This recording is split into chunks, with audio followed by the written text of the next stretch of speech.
flux énergétique. Nous avons tous un don. Certains sont de grands footballeurs. Ils ont un pied droit d'enfer ou un pied gauche d'enfer. Et ceci, car la main et le pied dominant sont représentatifs d'un certain flux énergétique supérieur qui circule au sein de cette partie du corps. Un gaucher est donc une personne qui a un flux énergétique supérieur circulant au sein de la main gauche par rapport à la main droite. Et puis vous avez des ambidextres, c'est-à-dire des gens ayant un flux énergétique équilibré entre les deux mains ou pieds. Et c'est pourquoi la main qui n'est pas dominante paraît faible, à cause de l'imbalance du flux énergétique circulant entre les deux mains ou les deux pieds, celui dominant et l'autre qui ne l'est pas. Et toute énergie mal usée se transforme en dette. Un surplus d'énergie non utilisée se transforme en maladie. Et c'est en fait donc de quoi souffrent les personnes grasses. De l'énergie qui ne bouge pas assez vite, assez rapidement, qui n'entre pas en mouvement assez rapidement, et c'est pourquoi le sport est excellent, car le sport fait circuler l'énergie, un rythme normal tout au long de la biologie. Et les personnes grasses souffrent d'une présence d'énergie injustifiable, une présence énergétique qui ne bouge pas assez vite et qui donc se transforme en dette, c'est-à-dire en maladie. Et voilà l'origine du terme contracter une maladie. Et donc contracter, qu'est-ce qu'il y a? Contrat. Et c'est aussi le cas, croyez-le ou pas, de la méditation. Le sport par les mouvements et la méditation par la pensée. Donc, bien que physiquement, vous êtes en mesure de faire circuler l'énergie via le sport, vous pouvez faire circuler l'énergie par la pensée. Et c'est cela la méditation. Et c'est pareil avec l'eau. Et c'est pourquoi les animaux, les chats et les chiens préfèrent consommer de l'eau fraîche, de l'eau qui coule, plutôt que de l'eau enfermée dans un bol et qui ne circule pas assez vite, car de l'eau fraîche est une eau beaucoup plus en vie que l'eau enfermée, une eau beaucoup plus vivante, par rapport à l'eau enfermée qui ne circule pas à cause de la clôture de l'objet dans laquelle cette eau se trouve. Et pareil, un surplus d'énergie qui ne circule pas assez vite dans votre biologie se transforme en dette. Et le métabolisme fait en fait référence ésotériquement à la vitesse du mouvement énergétique, et c'est pourquoi certaines personnes ont un métabolisme assez lent. Il a été dit et remarqué par une certaine personne que les organes correspondent en fait à certains microcosmes du macrocosme cosmique, en ce sens que ces organes représentent l'état d'enfer et le paradis. Afin de reconnecter le haut centre corporel, il faut reconnecter un flux énergétique assez conséquent dans ces organes sacrés tels la tête et le cœur. Et c'est donc à quoi servent les pratiques telles la méditation, le jeûne. Ces formes de pratiques de désintoxication alimentent donc le flux énergétique qui nous fait que cela reconnecte et réactive ces hauts centres corporels. Et l'enseignant dit que certains démons ne peuvent sortir que par la prière et le jeûne. Il est normal de douter. Alors l'Ève, après avoir raconté les succès de celui-ci en guérissant les malaises des habitants, a demandé à entendre sa performance de la prière du Seigneur qui fait partie de la liste des remèdes. Doux débuta sa performance, mais l'interlocuteur l'avertit que la respiration prise au milieu de la prière était mauvaise. Il a alors chanté la prière lui-même sans prendre aucune pause afin de respirer. Ce n'était qu'un son. Doux sentit là l'effet de la pénétration du chant, de ce son disparaissant. L'autre explique alors qu'une prière chantée est mesurée en tant qu'une bouchée de respiration. L'autre explique alors qu'une prière chantée est mesurée en tant qu'une bouchée de respiration et que la prière du Seigneur a en fait pour fonction un exercice de respiration. La prière du Seigneur a en fait pour fonction un exercice de respiration. L'enseignant était un professeur de la prière et la prière est associée au jeûne. La respiration, c'est du son et des mots. Mais dans la religion moderne de l'Ouest qui a dégénéré comme une institution de formalisme sans voie de secours, les mots sont pris comme étant la représentation totale du concept. Bien que ce ne soit pas le cas, personne ne pense enseigner aux enfants l'art de la respiration. La prière au plus haut niveau semble être liée à la digestion et même à la qualité de la circulation du sang. La prière au plus haut niveau semble être liée à la digestion et même à la qualité de la circulation du sang.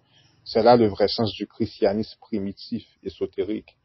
Pouvez-vous définir le Christ pour nous? La connaissance que tous les plans d'existence sont comprises avant la chute. Pourquoi est-ce qu'on appelle cela le christianisme? Cela n'est-il pas strictement relié à la chrétienté telle que nous la connaissons? Ou que non, le terme a été coopté et tout ce que vous savez à propos du christianisme est une distorsion. Par exemple, la première Christ était une femme. Ah bon? l'unification des objectifs et l'évitement de destruction pesant par-dessus votre tête via les conséquences de la machination psychotique. Quel est l'élément le plus essentiel à savoir à propos de ce concept? Les gens doivent avoir connaissance de ce qu'est la pathologie. En des temps plus anciens, cela a souvent été considéré comme des épisodes de possession démoniaque. Dans certains cas, ils avaient raison, mais ce n'est clairement pas le cas pour tous les scénarios. Et cela doit être absolument clair. Certains gens sont simplement malades, correct? Les influences hyperdimensionnelles sont pour beaucoup dues à la cause de pathologie. Cela peut être dû à certaines influences de réalité pour ceux qui a trait avec le régime alimentaire et l'entretien maternel comme paternel. Au même titre que le détox peut mener à une santé abondante, le détox de la conscience peut aussi mener à une vie abondante, une vie heureuse pour tous, mais au même titre que la chute, cela doit correspondre à une décision groupale et les différences, blocages pathologiques doivent être compris et éliminés. En d'autres termes, aucun espoir pour notre planète et espèce si l'homme lambda ne se joint pas main dans la main et s'unit afin d'aller au-delà de ses croyances pathologiques et les religions prônant ma vérité, votre vérité. Correct? Toutes ces choses ont été créées et répandues par des types pathologiques sous influence de leur maître hyperdimensionnel afin de transformer cette planète en une réalité vivante avec eux comme maître. Ils ont réussi au-delà de leurs rêves les plus fous. Ce qui est primordial est que chaque personne fasse des liens, des connexions directes avec leur haut centre. Cela a été effectué avec le travail jusqu'à présent. Il existe d'autres méthodes afin d'accélérer le processus et obtenir l'assistance voulue. Extrait de techniques contre implants, magie et possession. Afin de lutter contre les implants éthériques, la magie et la possession démoniaque, il existe plusieurs techniques contre ces stratagèmes. La prière est une solution. Cependant, bon nombre de vous, que vous soyez chrétiens, catholiques, musulmans, les secrets ésotériques ne sont pas vraiment dispensés dans votre religion. Les bouddhistes, ceux pratiquant le vaudou notamment, savent car plus proche de leurs enseignements ésotériques.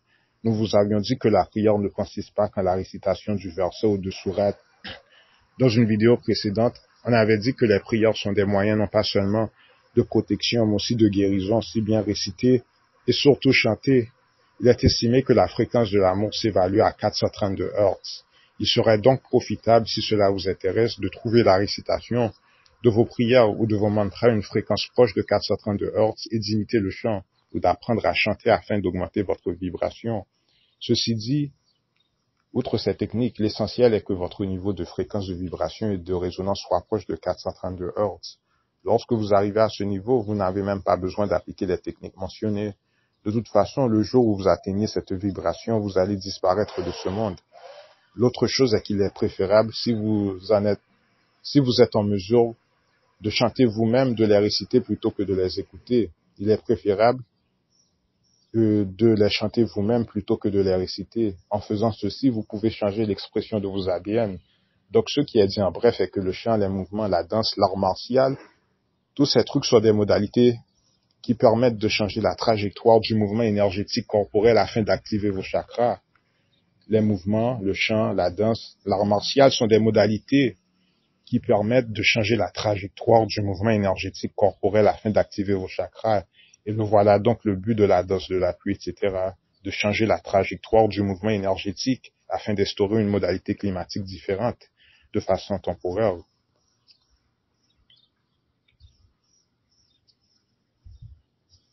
Et c'est aussi là le truc du DIMAC. Le système du DIMAC se fie à des points de pression et d'énergie centrique tels que le chi. Au moment d'attaque, pour ce qui est de l'efficacité de celle-ci, en fermant avec succès le passage, le système du DIMAC se fie à des points de pression et d'énergie centrique tels que le chi. Au moment d'attaquer, pour ce qui est de l'efficacité de celle-ci, en fermant avec succès le passage du chi au sein de la biologie humaine, l'accumulation de chi se trouve alors en état de stagnation. L'accumulation de chi se trouve en état de stagnation, c'est-à-dire que l'énergie n'est plus en motion et ne circule plus assez rapidement, ce qui se transforme en dette, du crédit injustifiable, ce qui mène supposément à la mort.